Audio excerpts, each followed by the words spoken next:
नमस्कार विद्यार्थी. मी Pralhad Mapari, director of the PM institute of excellence, तुम्हा सर्वांचे या आजच्या या नवीन इनिशिएटिव्ह मध्ये स्वागत करतो. पहा, आम्ही तुमच्यासाठी एक नवीन इनिशिएटिव्ह घेऊन आलो. प्रिलिम्स ओव्हर झालेली आहे आणि जर एमपीसीचे स्टुडंट्स पाहत असतील तर त्यांच्या सुद्धा प्रिलिम्स 31 तारखेला कंप्लीट होत आहे. सो यूपीसीच्या स्टुडंटसाठी आणि एमपीसीच्या स्टुडंटसाठी या दोघं स्टुडंटसाठी आपण एक नवीन इनिशिएटिव्ह घेऊन आलो. या इनिशिएटिव्ह मध्ये काय आहे? मेन्स मास्टरी प्रोग्राम म्हटलेले. याचा अर्थ काय? फक्त हा मेन्सच्या ओरिएंटेड फोकस्ड असलेला कार्यक्रम असणार आहे आणि तो कशाच्या बेसिसवरती असणार आहे हे पण सांगतो. सर्वप्रथम मी माझी ओळख करून देतो जे विद्यार्थी नवीन आहेत त्यांच्यासाठी. आणि मला असं वाटतं जे मला विद्यार्थी ओळखतात त्यांनी हे जास्तीत जास्त विद्यार्थ्यांपर्यंत पोहोचवणं ज्यादा आवश्यक आहे. सगळ्यात पहिलं म्हणजे मी युपीसीचे 6 मेन्स दिले आणि 3 इंटरव्ह्यू दिलेले आहेत. त्याच्यानंतर जरी ग्रॅज्युएशन माझं इंजिनिअरिंग मध्ये असलं तरी मास्टर्स इन पॉलिटिकल सायन्स केलेलं माझा ऑप्शनल पीएसआर होतं, राईट. सो त्याच्यामुळे मी चांगल्या पद्धतीने गाईड करू शकतो. लास्ट 4 इयर्स पासून टीचिंग करतो, मराठीमध्ये सुद्धा इंग्लिशमध्ये सुद्धा. आणि तुम्ही पाहू शकता मराठीमध्ये आपली जी प्रेडिक्टेबिलिटी आली राज्यसेवेच्या मुख्य परीक्षेसाठी ते ऍब्सोल्युटली करेक्ट होते. इव्हन मी माझी ज्यावेळेस फर्स्ट बॅच शिकवली होती युपीसीची त्या फर्स्ट बॅच मध्ये मी आयआर सब्जेक्ट घेतला होता. त्या आयआर सब्जेक्टमध्ये 4 क्वेश्चन येतात. त्या 4 पैकी मी एक्झॅक्ट आयडेंटिफाय करू शकलो 2 क्वेश्चन काय असतील आणि उर्वरित 2 क्वेश्चनची पण हिंट दिली होती. पण हा directly to the point question होते, पण कंटेंट कव्हर होते. आणि ते किती 8 क्वेश्चन मी दिले होते. त्या 8 पैकी तुम्हाला 2 ते 3 क्वेश्चन डायरेक्टली आहेत. सो याचा अर्थ काय समजून घ्या की आपली प्रेडिक्टेबिलिटी, इव्हन तुम्ही आता राज्यसेवा मुख्य पेपर झाले ना त्यामध्ये सुद्धा आयडेंटिफाय करा आपण ज्या पद्धत. आणि भरपूर सारे व्हिडिओज आहेत, मी तुम्हाला इथे लिंक देतो युट्यूबची, त्याच्यामध्ये पहा.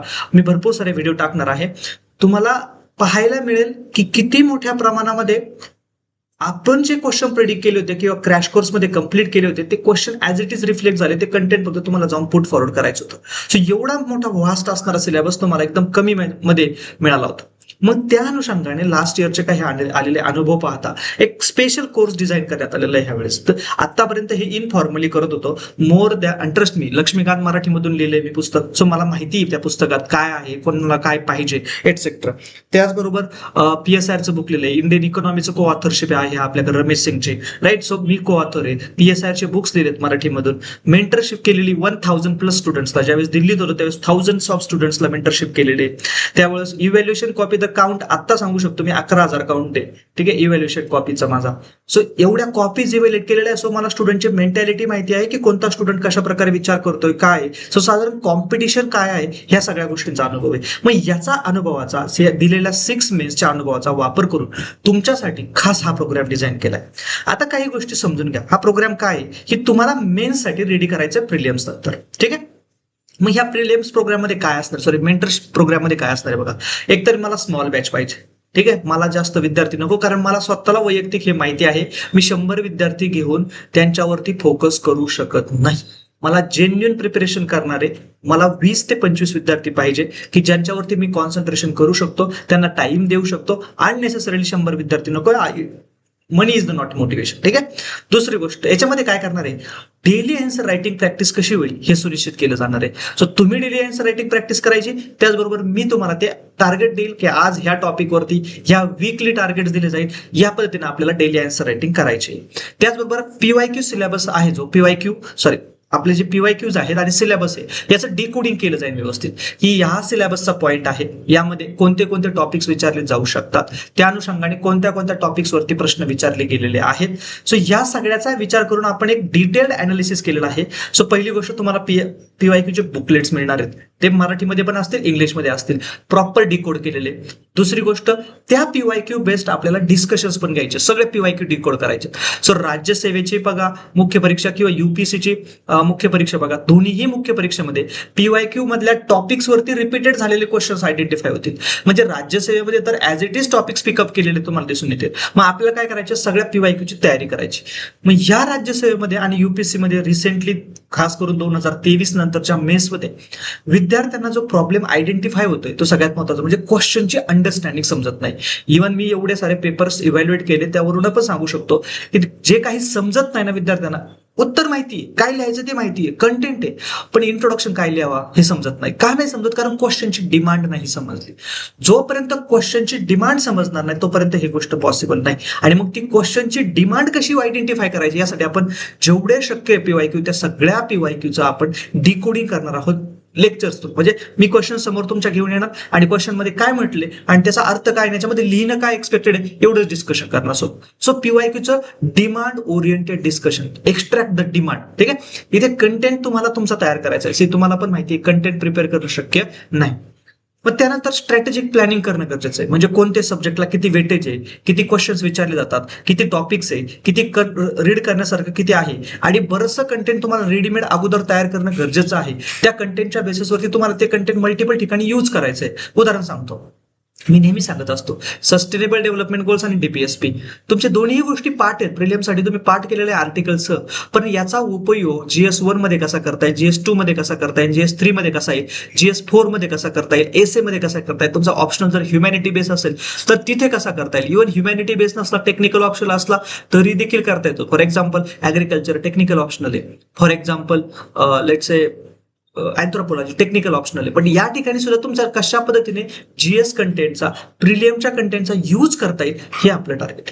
मग प्रिलियमला तुम्ही जे यूज केलेलं आहे कंटेंट त्याच्या बेसिसवरती तुम्ही कसं मेन साठी रेडी होणार यासाठी आपल्याला ही बॅच घ्यायची. ठीक आहे, सो सगळ्यात महत्वाचं काय एक तुम्हाला, आणि मी ऑब्झर्व केले विदाऊट डिरेक्शन आहे ना विद्यार्थी काय करतात, सर आम्हाला माहित नाही काय करायचं होतं आणि आमची मेस गेली अशीच, असं होतं. दोन्ही अँगल लक्षात ठेवा. एक, ज्या विद्यार्थ्यांची प्रिलियम झाली त्या विद्यार्थ्यांना मेस करणंच आहे आणि अशा वेळेस मनीकडे बघू नका. अतिशय महत्वाचं राईट डिरेक्शन, तर तुम्ही त्या अप्रोच. मग तुम्ही पुन्हा म्हणता यार पहिल्या जाटेमध्ये होऊन गेला असं तर बरं झालं असतं, आता पुन्हा एक वर्ष आणखी सायकलमध्ये आणि पुढच्या वर्षी किती जागा निघतात माहित नाही. वर्षी गोल्डन ऑपॉर्च्युनिटी, तुम्हाला सर्वांना माहिती जागा वाढणार आहेत राज्यसेवेच्या. ठीक आहे, आणि युपीएससी बद्दल जागाचा तर काही प्रश्न नाही. ठीक आहे, सो सांगण्याचं उद्दिष्ट काय की तुम्हाला राईट गायडन्सची गरज आहे. त्याच्यानंतर त्या गायडन्समध्ये मेंटरशिप करणं गरजेचं आहे. म्हणजे ज्याला आपण हँड होल्डिंग अप्रोच म्हणतो, की तुम्हाला वीकली बाय वीकली समजत चाललं पाहिजे की हा चुकतंय कुठे, बरोबर कुठे येते. ठीक आहे, सो आणि त्याच्या बेसिसवरती रेग्युलर इव्हॅल्युएशन होत असलं पाहिजे. आणि मी जे इव्हॅल्युएशन घेतो ते लाईव्ह इव्हॅल्युएशन घेतो, लक्षात ठेवा. म्हणजे आपण इथे या ठिकाणी काय करणार आहे, तुमचं वीकली इव्हॅल्युएशन घेणार आहे. एका वीकमध्ये तुम्हाला एक सर्टन टाइम दिला जाईल अलोकेट करून, त्या टाइम मध्ये तुम्हाला ते इव्हॅल्युएट करायचं. मग ते कसं इव्हॅल्युएट करायचं त्या टाइम मध्ये, म्हणजे मी आता जसं तुमच्याशी कॉन्टॅक्ट करतोय तशाच प्रकारे तुम्हाला झूम मीटिंग किंवा गुगल मीट वरती आपण बोलवणार. तुमचे प्रिंट समोर, जसं तुम्हाला आता ही फाईल दिसत असत तशाच प्रमाणे तुम्हाला तुमचे प्रिंट समोर दिसणार, तुम्ही लिहिलेले अक्षर जे काही उत्तर लिहिलं असं, आणि ते मी समोर चेक करणार की इथे इंट्रोडक्शन पाहिजे होतं, हे तू इम्प्रूव्ह कर, इथे डायग्राम व्यवस्थित काढ, याचं काय इम्पॉर्टंट आहे, हे इंट्रोडक्शन लिहायला पाहिजे होतं, या कंटेंटमध्ये हे 4 पॉईंट एक्स्ट्रा पाहिजे होते. जे काय असेल तुम्हाला काय करायचं गरजेचं आहे त्या सगळ्या गोष्टी लाईव्ह डिस्कशन मध्ये असतील. ठीक आहे, सो मी तुम्हाला ऑलरेडी सांगतोय, आत्ताच कमिट करतोय, मी लाईव्ह डिस्कशन घेणार, लाईव्ह चेकिंग करणार. ठीक आहे, सो मी ऑलरेडी सांगितलं फर्स्ट थिंग तुम्हाला यामध्ये काय मिळणार, डेली नियोजन मिळणार आहे की तुम्ही डेली काय केले पाहिजे, कोणते सब्जेक्ट अगोदर पिक केले पाहिजे, त्याला वेटेज किती, इम्पॉर्टन्स काय, एक्सेट्रा. दुसरं, तुम्हाला जे काही डाऊट्स असतील ते ज्यावेळेस मी तुम्हाला सांगितलं तुमचं वीकली इव्हॅल्युएशन असेल त्यावेळेस तुमचे डाऊट देखील क्लिअर केलं की सर हा पॉईंट कव्हर झाला, आता काय करणं गरजेचं आहे, सर मी आजारी होतो, ब्रेक झाला, मग आता काय करणं गरजेचं आहे, सो मी आता कव्हर अप कसं करू, सर मला ह्या गोष्टीला वेळ लागला, माझ्याकडे ह्या नोट्स नाही, जे काही डाऊट्स आहेत तुमचे मेनसाठी. थर्ड, तुम्हाला नोट्स कसे बनवायचे, ते मटेरियल कोणतं पिक करायचं, कुठून पिक करायचं, कशा पद्धतीने ते पिक करायचं, कोणतं प्रिपेअर करायचं, कोणता प्रश्न, कोणता सब्जेक्ट कशा पद्धतीने टॅकल करायचं.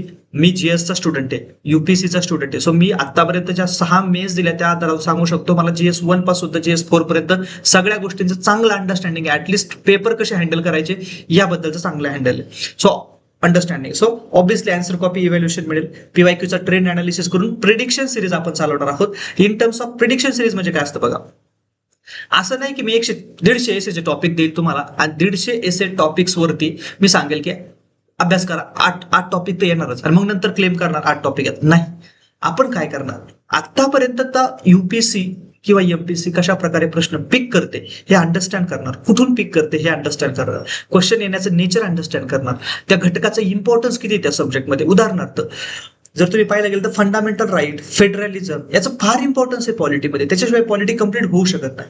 दुसऱ्या बाजूने ज्युडिशरी फार डिस्कसमध्ये, judicial accountability, right. So judicial accountability म्हणजे काय, न्यायिक उत्तरदायित्व फार न्यूजमध्ये, कॉक्रोच जनता पार्टी सरांना माहिती. सो न्यायिक उत्तरदायित्व जर न्यूजमध्ये आहे तर डेफिनेटली विचारलं जाणार आहे. सो आपण त्याच्याबद्दल प्रिपेअर राहूयात ना. आता त्यातले जे पॉइंट्स येणार आहे ते डेफिनेटली आपल्याला दुसऱ्या बाजूने दुसऱ्या ठिकाणी यूज करता येणार आहे ज्युडिशियल रिलेटेड क्वेश्चन. सो याचा अर्थ काय, एका टॉपिकवरती आपल्याला युनिव्हर्सल कंटेंट फाइंड आउट करायचं. ते युनिव्हर्सल कंटेंट कसं वेगवेगळ्या ठिकाणी यूज करायचं ते मी तुम्हाला शिकवणार आहे. त्याचबरोबर काय बघा, एक्झाम ओरिएंटेड अप्रोच. आपण फक्त एक्झामवरती फोकस ठेवणार आहे. एक्झामला काय येतं, तुम्ही काय करणं गरजेचं आहे तेवढंच करायचं. आपल्याला सगळी पुस्तकं चाळायचं नाही. आता आपल्याला पुस्तकांमध्ये मास्टर व्हायचं नाही. उदाहरणार्थ मी तुम्हाला एक लेक्चर फ्री ऑफ कॉस्ट देईल. सपोज मी तुम्हाला त्या ओरिएंटेशन लेक्चरमध्ये सांगेल की लक्ष्मीकांत मधले कोणतं पेज नंबर वाचायचं, रीड करायचंय, आणि त्याच्या बेसिसवरती हे सांगेल की त्या लक्ष्मीकांतच्या त्या पेजवरती मेन्सचं कंटेंट काय. बस आता मेन्स ओरिएंटेड हे एवढेच पेजेस वाचायचे, हे मेन्स ओरिएंटेड कंटेंट आहे. That's it. ठीक आहे. सो युपीएससीचे प्रिलिम्स ऑब्विसली 25 मे रोजी आहे. सो त्यामुळे त्यांची बॅच 1 वीकच्या गॅप नंतर 1 जून रोजी सुरू होणार आहे. आणि एमपीसीची जे काही प्रिलियम आहे ती 31 मे रोजी आहे. त्यामुळे त्यांना 1 वीकची सुट्टी देऊन त्यांची बॅच 8 जून रोजी सुरू होणार आहे. युपीएससीची ही 1 जून पासून सुरू होणारी बॅच साधारणतः युपीएससीच्या तुमचा पीएस म्हणजे जो काही ऑप्शनल असेल त्या ऑप्शनल पर्यंत संपेपर्यंत तुम्हाला पूर्णपणे अप्रोच आपण हेल्प करणार आहोत. ते ऑप्शनल संपेपर्यंत त्याची व्हॅलिडिटी राहणार आहे, म्हणजे शेवटचा पेपर होईपर्यंत, जो की फर्स्ट वीक ऑफ सप्टेंबर मध्ये संपेल. आणि at the same time MPC डिस्क्रिप्टिव्हची बॅच ही थोडी लॉंगर ड्युरेशनची आहे आणि ती साधारणतः 5 महिने चालणार आहे. सो ऑक्टोबर पर्यंत जाईल. राईट. सो ऑक्टोबरच्या एंडिंग पर्यंत ही बॅच चालणार आहे. मी ऑलरेडी एक्सप्लेन केलं की मला साधारणतः 20 ते 25 विद्यार्थी पाहिजे जे जेन्युनली सिरियसली स्टडी करतात, त्यांना इंटरव्ह्यू पर्यंत पोहोचवायचं. मला असं करायचंच नाही की मला 100 पोरं पाहिजेत आणि नॉन सिरियस आहे, मला टाइम मध्ये येता नाही आला कोणाकडून, मला एकही नाही झालं. मला काय पाहिजे 20 विद्यार्थी, त्यांच्यावर चांगलं लक्ष देऊन मी त्यातले 10 विद्यार्थी 15 विद्यार्थी जमू शक्य झाल्यास हे संपूर्ण सगळे विद्यार्थी कशा पद्धतीने मी इंटरव्ह्यू पर्यंत पोहोचून हे माझं काम. ठीक आहे. So but at the same time तुम्हाला माहिती फक्त लेक्चर ऐकून बच्चनगिरी करून होणार नाही. तुम्हाला एफर्ट्स घ्यावे लागणार, तुम्हाला रिडिंग करावं लागणार आहे, आन्सर रायटिंग तुम्हाला करावं लागणार आहे. सो जे विद्यार्थी सिन्सिअरली फॉलो करू शकतात ना त्यांनीच या, नाहीतर आय डोंट वॉन्ट एनीवन. त्यामुळे तुम्हाला दिसणार नाही मी याची फार मार्केटिंग केलेली. मी तुम्हाला हे देखील इन्सेट करणार नाही की माझंच लावा. ज्यांना जेन्युनली करायचंय मेन्स, जेन्युनली लक्षात ठेवा, त्यांनीच जॉईन करा. ठीक आहे. पुढे काय बघा. सो हे कॉन्टॅक्ट डिटेल्स दिलेले आहे. मग लक्षात घ्या, आपण मेन्स क्लिअर का नाही होत. ज्या वेळेस काही मेन्स आपण एखादी मेन्स नाही क्लिअर झाली त्यावेळेस सुद्धा लर्निंग असतात. ठीक आहे. मग काय, सगळ्यात पहिल्यांदा आपण वाचन खूप मोठ्या प्रमाणात करतो पण लिखाण कमी करतो. हे वाच, ते वाच, ते वाच, ह्या सगळ्या गोष्टी वाचतो पण लिखाण फार कमी करतो. We have to eliminate that. We have to start with the answer writing. म्हणून आपण ते स्ट्रॅटेजिक प्रिपरेशन मध्ये आन्सर रायटिंगचा पार्ट ठेवलेला आहे. दुसरं, उत्तर लिहून आलो सर, पेपर भरून आलो, माहित नाही, पण उत्तर स्ट्रक्चर वेने आहे का, उत्तराची डिमांड आहे का हे माहितच नाही. बरेचसे प्रश्न तुम्ही पाहायला गेले ते इथिक्स मध्ये त्यांना समजलंच नाही विद्यार्थ्यांना की याच्यामध्ये लिहायचंय काय. प्रश्न समजतोय सर की ह्या टॉपिक बद्दल आहे, परंतु याचे लिहायचंय काय हीच आयडिया नाही. ठीक आहे. त्याचबरोबर भरपूर सारं कंटेंट आपल्याकडे आहे. मार्केटमध्ये आज भरमसाठ मटेरियल येणार आहे, मार्केट त्यासाठीच पडून, परंतु तुम्हाला त्यातून पीक काय करायचं हेच माहित नाही. म्हणजे की फॉर एक्झाम्पल हे इम्पॉर्टंट आहे सर, ही गोष्ट इम्पॉर्टंट आहे, हे गोष्टीवरती क्वेश्चन येऊ शकतात. फॉर एक्झाम्पल तुम्ही जर युपीएससीचा आर्ट अँड कल्चर मधला टॉपिक बघितला तर आर्ट अँड आर्किटेक्चर वरती महाराष्ट्र स्पेसिफिक क्वेश्चन आला होता एमपीएससीच्या मुख्य परीक्षेसाठी की वारकरी संप्रदायाबद्दल. मग आता हायली चान्स असेल जर ते महाराष्ट्र स्पेसिफिक क्वेश्चन विचारतात तर निश्चित छत्रपती शिवाजी महाराजांच्या गड किल्ल्यांबद्दल विचारू शकतात. थोडीशी त्याच्याबद्दल माहिती असली पाहिजे. आणि ती माहिती हे नाही की गड किल्ले कोणते कोणते ते पाठ करा कोणत्या जिल्ह्यात आहे. आपल्याला त्याचं स्ट्रॅटेजिक धोरणात्मक महत्व काय, त्याचं इम्पॉर्टन्स काय होतं, गड किल्ल्यांचाच का वापर केला गेला, ह्या दृष्टिकोनातून मेन्सच्या पर्स्पेक्टिव्हने प्रिपरेशन करायचं गरजेचं आहे. सो आणि ते पण का मी सांगतो कारण का युनेस्कोच्या वर्ल्ड हेरिटेज साईटसाठी ते रिकमेंड केले गेलेले होते. राईट. सो त्या अनुषंगाने प्लस नेव्हल जे इंडियन नेव्ही त्यांनी पण ते जे सिम्बॉल त्यांचे चेंज केले त्याच्यामुळे ते न्यूज मध्ये आहे कंटिन्युअसली. सो युपीएससीला देखील विचारलं जाऊ शकतं. At the same time Maharashtra specific तर एमपीएससीला देखील विचार. सो काय महत्वाचे हे पिक करणं गरजेचं आहे. फेडरलिझम वरती क्वेश्चन येऊ शकतो, इम्पॉर्टंट आहे, त्याच्यावर डिस्कशन चालू आहे. नीट एक्झाम वरती क्वेश्चन येऊ शकतो. एक्झाम प्रिपरेशन म्हणजे ही जी काही NTA national testing agency already याच्यावरती एक क्वेश्चन येऊन गेलेला आहे, unfair means prevention act. Right. त्यानंतर रिव्हिजन कशी करायची आणि रिव्हिजन न झाल्यामुळे त्याचा दुष्परिणाम काय होतो ते देखील डिस्कस करणारे आहे. आयोगाच्या काय अपेक्षा आहे, डिमांड काय हे समजून न घेतले बऱ्याच जणांना कळत नाही. आणि कळतं 2-3 मेस झाले ना सगळ्या विद्यार्थ्यांना हळूहळू डिमांड समजतात. पण ट्रस्ट मी ना जर त्या 2-3 मेस मी 6 मेस दिलेला आहे तर मी आयोगाची डिमांड समजतो. मग मी जर तुमच्या पुढे रेडीमेड घेऊन येत असेल तर तुमचा फायदा होत असेल तर तुम्ही नक्कीच त्याचा फायदा उचलला पाहिजे असं मला वाटतं. ठीक आहे. त्याचबरोबर भरपूर सारे उत्तर जेनरिक स्वरूपाचे असतात. म्हणजे तुम्ही काय करता त्या वाक्यामध्ये त्या प्रश्नामध्ये एक शब्द शोधायचा आणि त्या शब्दाच्या अनुसरून आपल्याला जेवढी माहिती आहे तेवढी सगळी माहिती लिहायची. प्रश्न समजून घ्यायचा नाही काय. फॉर एक्झाम्पल फेडरलिझम आहे, संघराज्यवाद, त्याच्या समस्या विचारलेत का, की फेडरलिझम बद्दल काय पावलं उचललेलं आहे ते विचारले का. उदाहरणार्थ आता चर्चेमध्ये आहे सायबर सिक्युरिटी, कारण सायबर सिक्युरिटीच्या खूप मोठ्या प्रमाणात न्यूजमध्ये आहे. मग सायबर किंवा टेररिझम न्यूजमध्ये होतं ते. त्यानंतर आता तुम्ही बघा ड्रग्स रिलेटेड गोष्टी, लेफ्ट विंग एक्स्ट्रीमिझम, नक्षलवाद चर्चेमध्ये आहे. पण नक्षलवादासंदर्भात काय क्वेश्चन येतोय, गव्हर्नमेंटची स्ट्रॅटेजी काय होती तो क्वेश्चन आहे का, किंवा गव्हर्नमेंट तुम्हाला असं वाटतं का की खरंच नक्षलवाद संपू शकतो, किंवा आता मोठ्या प्रमाणात विषय चालू आहे जसं की वेस्ट बेंगॉल मधून पण लेफ्ट पार्टीज गेल्या आणि ऍट द सेम टाइम केरळामधून पण लेफ्ट पार्टीचं सरकार गेलं, त्याच्यामुळे भारतामध्ये लेफ्ट कुठे राहिले नाही. सो त्या कंटेक्स्ट मध्ये पण मोठे डिबेट चालू आहे. मग त्याचा प्रश्न विचारला जाऊ शकतो का सोशल इश्यू मध्ये, कम्युनलिझमच्या बाबतीत. ठीक आहे. सो या कंटेक्स्टने तुम्हाला प्रश्न विचारले जातील, ते समजून घेणं गरजेचं आहे. आयोगाला काय उत्तर पाहिजे, जेनरिक अँसर नकोय. सो त्याचबरोबर अकाउंटेबिलिटी, आपल्याला ना कुठेतरी सांगणार असलं की असं करा आणि त्यानंतर हे असं करा आणि हे करत राहिलं पाहिजे, त्याला उत्तरदायी असलं तर अजून फायदा होतो. ते तुम्ही करता, हे माझा स्वतःचा अनुभव आहे. अशा वेळेस तुम्ही चांगल्या पद्धतीने प्रिपेअर करता, तो निश्चित प्रिपेअर केलं पाहिजे. त्याचबरोबर सगळ्यात आणि द मोस्ट इम्पॉर्टंट, ह्या वर्षी राज्यसेवा असू द्या किंवा युपीसीचे पेपर्स असू द्या, सगळ्या विद्यार्थ्यांची एक कंप्लेंट होती, ती म्हणजे सर पेपर टाइम मध्ये कम्प्लीट करू शकलो नाही. मी 6 मेन्स दिल्या, या 6 मेन्स मध्ये असा एकच फक्त वर्ष असं होतं की त्याच्यामध्ये मी एक GS1चा प्रश्न सोडला होता. अदरवाईज एकही प्रश्न सुटलाय माझ्याकडून असं कधीही झाले नाही. त्याला रिझन सांगतो. GS1चा तो पण एक का, तो मी कॅल्क्युलेटिव्ह डिसिजन घेऊन सोडला होता, कारण त्याच्यामध्ये लिस्ट अंडरस्टँडिंग होतं, तो क्वेश्चन डिफिकल्ट होता आणि लिस्ट नॉलेज होतं. मग मी त्याच्यावरती लिहिण्यापेक्षा मी प्रेफर केलं की अदर 19 जे क्वेश्चन्स आहेत त्याच्यावरती चांगल्या पद्धतीने लिहिता येईल. सो माझा तो 7 मिनिटाचा टाइम मी जे चांगले येतो त्याच्यावरती इन्व्हेस्ट केला. सो तो कॅल्क्युलेटिव्ह डिसिजन होता. अदरवाईज माझे सर्व पेपर मधले कारण का, हे 2 प्रकारचे गेम आहे. एक हे गेम अँसर रायटिंगचे, एक हे गेम प्लॅनिंगचे. उदाहरण सांगतो, GS1 मध्ये किती सारे सब्जेक्ट बघा, ancient, medieval, modern, world history, art and culture, post independence history, social issues, जरा सामाजिक समस्या म्हणतो आपण किंवा समाज, इंडियन सोसायटी म्हणतो, भारतीय समाज. आणि त्याच्यानंतर जॉग्राफीमध्ये पण environmental geography, core physical geography, त्याच्यानंतर इकॉनॉमिक जॉग्राफी आणि एक जिओ पॉलिटिक्सवर देखील क्वेश्चन असतो.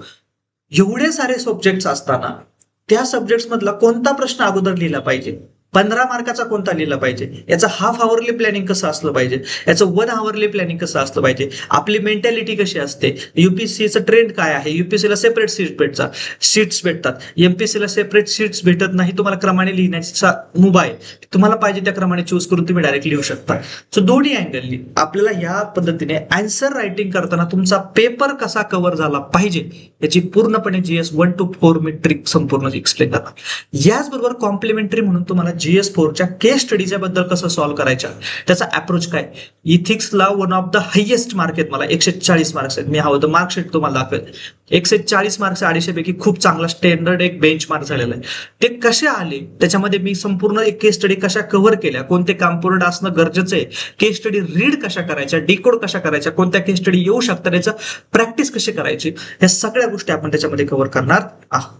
मग याच्यामध्ये युनिक काय, युनिक सगळ्यात महत्वाचं माझा एक्सपिरियन्स तुमच्यासोबत आहे. आणि दुसरी गोष्ट हँड होल्डिंग अप्रोच आहे, की तुम्ही एका स्ट्रॅटेजिक प्रिपरेशनच्या डायरेक्शनने जाणार आहात. सो मेंटरशिप ड्रिव्हन प्रिपरेशन असणार आहे, फक्त लेक्चर्स नसणार आहे, पर्सनल गायडन्स पण असणार त्याच्यामध्ये. ठीक आहे. त्याचबरोबर तुम्हाला इव्हॅल्युएशन पण असणार आहे कंटिन्युअसली, आणि त्याचबरोबर PYQ अत्यंत महत्वाचे, ते PYQ बेस तुम्हाला सगळ्या गोष्टी कव्हर केल्या जाते. ठीक आहे. आणि इम्पॉर्टंट काय, आपल्याला स्मॉल आहे त्याच्यामुळे फोकस्ड अप्रोच ठेवायचा. त्यानंतर बघा, मग थोड्या काही गोष्टी सांगतो. फॉर एक्झाम्पल, आता हे बघा, PSIR ऑप्शनल साठी मी हे बुक बनवलेले आहे. आणि अशाच प्रकारे आपले GS2चं बुक, तर जे विद्यार्थी मला ओळखतात त्यांना माहिती, लास्ट बॅचला पण मी GS2चे बुक्स फ्री ऑफ कॉस्ट दिले होते.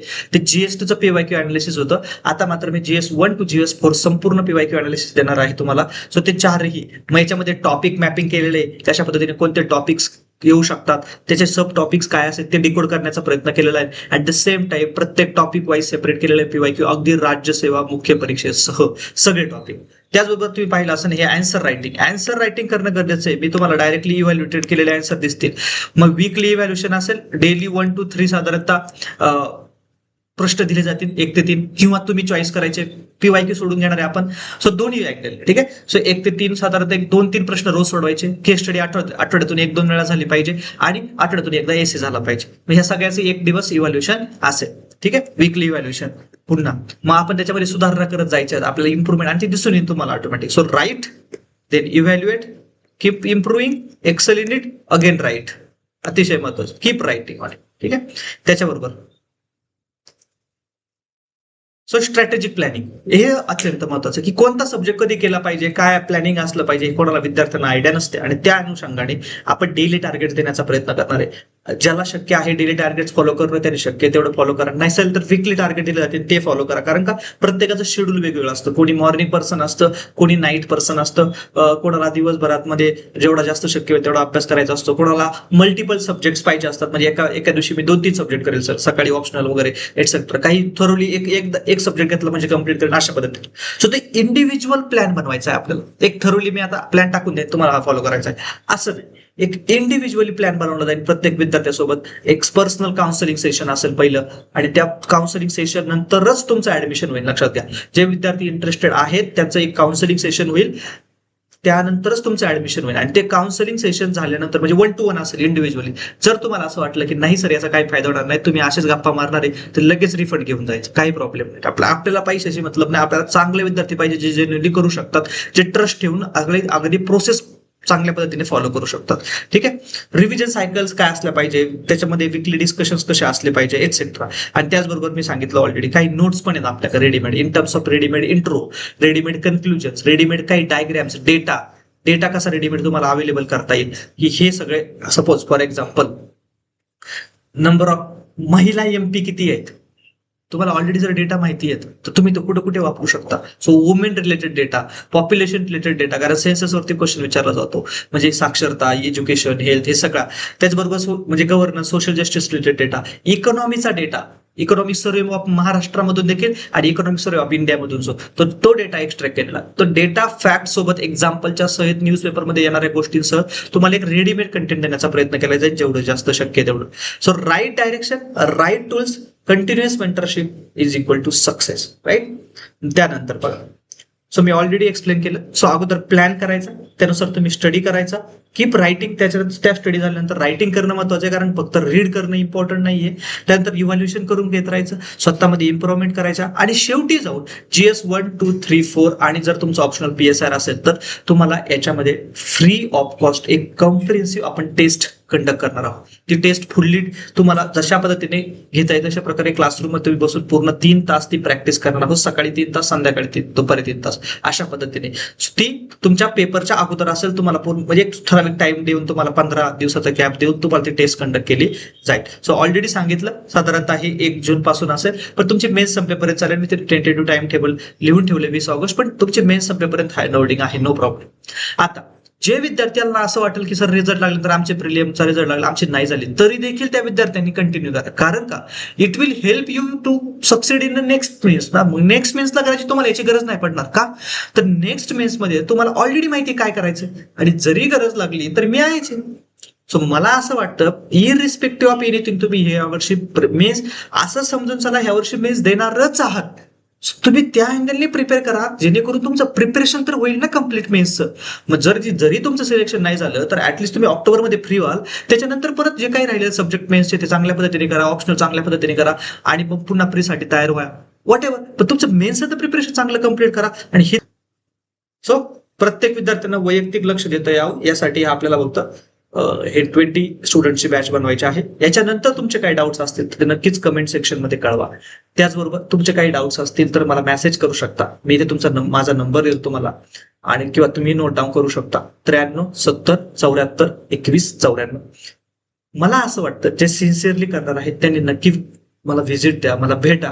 आणि ते काउन्सिलिंग सुरू होणार आहे UPSCच्या विद्यार्थ्यांचं इमिजिएटली आफ्टर द प्रिलियम्स. तो साधारणतः 28 तारखेनंतर त्यांचं काउन्सिलिंग सुरू होईल. म्हणजे डिस्कशन असतील, माझ्याशी कॉन्टॅक्ट करणं असेल, तुम्ही एनी टाइम करू शकता. त्याच्याबद्दल काही दुमत नाही. जे विद्यार्थी मला ओळखते त्यांना माहिती, मी रात्री 10 वाजता पण कॉल पिक करतो, काही प्रॉब्लेम नाही. ठीक आहे. सो दुसऱ्या बाजूला जे विद्यार्थी आणि लक्षात ठेवा प्रिलियम्स संपल्यानंतर 2 दिवसाच्या वर गॅप घ्यायचा नाही. आधीच सांगतो तुम्हाला 2 दिवसाच्या वर गॅप घ्यायचा का तुम्ही रेसमधून बाहेर 80 दिवस सुद्धा नाही. UPSC साठी MPSC साठी आहे, पण MPSCच्या विद्यार्थ्यांचा प्रॉब्लेम काय, बरेचसे विद्यार्थी ऑब्जेक्टिव्ह पॅटर्नचे आहेत, त्यांचे ऑप्शनल वगैरे कव्हर नाहीये. सो त्यांनी 3 दिवसाचा गॅप घ्या, 4थ्या दिवशी सुरू करा, ऍटलीस्ट प्रोसेस सुरू करा 4थ्या दिवशी. ठीक आहे. हे ड्रामा करायचंच नाही सर, एक्झॉस्ट झालोय वगैरे समजून घेऊ शकतो मी. 2 दिवस घरी जायचे, जाऊन या, हरकत नाही. 3 दिवस घरी जाऊन या, 4थ्या दिवशी सुरू करा. ऍटलीस्ट प्रोसेस तर सुरू करा. ही सिलेबस डिकोड करणं, समजून घेणं, वाचणं, रिडिंग करणं, PYQ करणं. मग ऍक्च्युली तुम्हाला त्याला 3-4 दिवस तर जाणारच आहे आणि मग तुमचा अभ्यास सुरू होणार आहे. सो ते रिलॅक्स मोडमध्ये पण लवकरात लवकर सुरू करणं अत्यंत गरजेचं आहे. प्रिलियम नंतर सगळे जर तुमच्या मागे पडतील, स्कोर काय आला, तुझा स्कोर काय येतोय, माझा स्कोर काय येतोय, कट ऑफ किती लागेल, मग तू प्रिपेअर करणार आहे का, मग तू सुरू काय करायचं, या सगळ्यात फंद्यात पडूच नका. शटडाऊन करा. प्रिलियम झाली, डन, मला मेन्स करायचे आहेच, पुढच्या वर्षासाठी, या वर्षासाठी मला मेन्स करायचे आहे. Reach out to me. I will be there to help you to solve your every problem. And that's all I can say. ठीक आहे. आणि अगेन बी नोटेड हे ओनली सिरियस कॅट. खरंच करायची ना मेन्स, खरंच क्लिअर करायची ना, देन माझा वेळ खर्च करू नका. अदरवाईज मला पैशाच नाही पाहिजे. पैशापेक्षा माझा वेळ महत्वाचा आहे मला असं वाटतं, आणि माझ्या वेळेपेक्षा तुमचा वेळ जास्त महत्वाचा आहे मला असं वाटतं. त्याच्यामुळे तुमचा वेळ वाया घालू नका, माझा वेळ नका वाया घालू. सिरियसली मेन्स क्लिअर करायची. Reach out to. Thank you very much. भेटूया लवकरच.